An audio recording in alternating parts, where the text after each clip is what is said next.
السلام علیکم. زه نعمت زاده چوکۍ تاسو ما ډېر ښه پېژنئ، خو دا وخت زه د پښتنو هغه مسله چې کوم د نادره او د شناختي کارډونو مسله ده د هغې په اړه ډي جي نادره خواله راغلی یم. ډي جي نادره چې کوم دی زموږ سره دلته موجود دی. میر اعظم خان دراني صاحب چې کوم دی نو ډي جي نادره دی او زموږ خوش قسمتي ده چې زموږ د ژبې کس دی، پښتو وایي، پښتون دی، په پښتو پوهېږي. د دوی سره همدغه خبرې کوو چې ستاسو ټولې مسلې ما دوی راوړي دي چې څه مسلې تر اوسه پورې ما ته خلکو ویلي دي په مختلفو پروګرامونو کې چې دا مسله دا هغه ما ټولې راوړي دي. د دوی نه دغه وینا کو چې تاسو هم واورئ چې دوی څه وایي په دې اړه باندې. جی ډېره مهرباني. زه ستاسو شکرګزار یم چې نعمت الله خان د AVT خیبر نه نن موږ طرف ته راغی او ستاسو پرابلمز یې موږ ته ووایي. زموږ دپاره دا ډېره فخر خبره ده چې دوی موږ کانټیکټ کو او د ټولو پښتنو پرابلمز یې موږ ته ووایي. ما دلته کمپلینټ مینجمنټ سیسټم هم جوړ کړی دی او زموږ چې کوم د نادره قانون دی هغه ډېر زیات اسان دی، هېڅ پکې څه ګرانه خبره نشته. زما دپاره دا دی که دلته زموږ ټیم ستاسو په خبره باندې په علاقه باندې نه پوهېږي نو زه هغې ته ستاسو خبره ورته ویلی شم.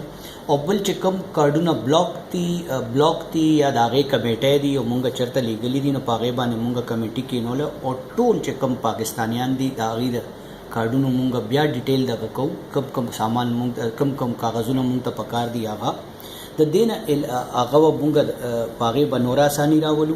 د هغې نه علاوه که د چا په ایډرس چینج کولو کې پرابلم دی په هغې باندې د نادره پالیسي ډېره کلیر ده.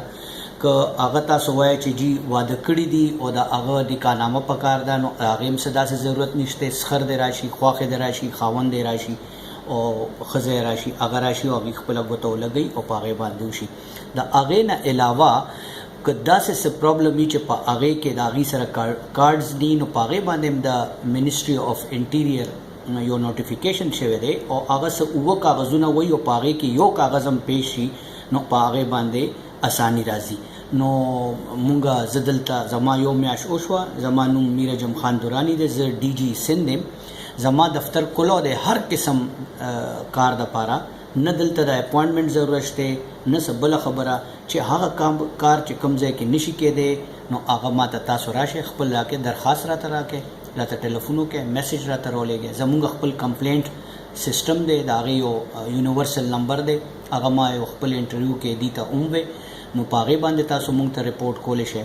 او داسې څه خبره نشته چې په کوم باندې تاسو ته پرابلم راشي او مونږ ډېرې اسانۍ راوستلي دي په کار کې او زموږ دپاره تاسو ټول زیات امپورټنټ دی چې مونږ ستاسو مدد وکړو. تھینک یو. ډېره مننه دراني صاحب. تاسو ملګرو د دوی خبرې واړ دي، د دوی دقه وینا ده او وینا بالکل غوره ده او ښه ده چې اوس ګیلي نه کار مه اخلئ، راځئ خپل کار وباسئ، خپل شناختي کارډونه جوړ د بچو بېفهمونه جوړوئ، ډاکومنټیشن پوره کړئ چې بیا مو چې کوم دی نو مسلې ستونزې مخکې نه راځي. ډېره مننه.